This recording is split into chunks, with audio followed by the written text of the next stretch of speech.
Naglabas naman si Abdullah ng mafron.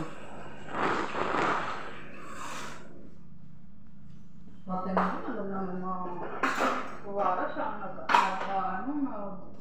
ano ba ito? Nag-decide kung ano lulutuin. Dapat siya na ito sa amin. Hindi na kailangan tanong.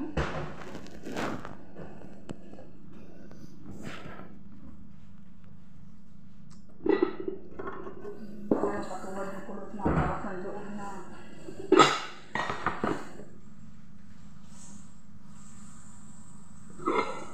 Kanina, yung dalawang bata ka na binibiro niya lang. Di ba gusto mong tumingin doon sa magtuba? Natutuwa niya sa tatay. Talagang ganun nga. Tinutulak niyo. Ha? Tinutulak niyo. Tapos babalik ulit siya kasi akala niya nag-joke lang. Sumunod pa si Mimi.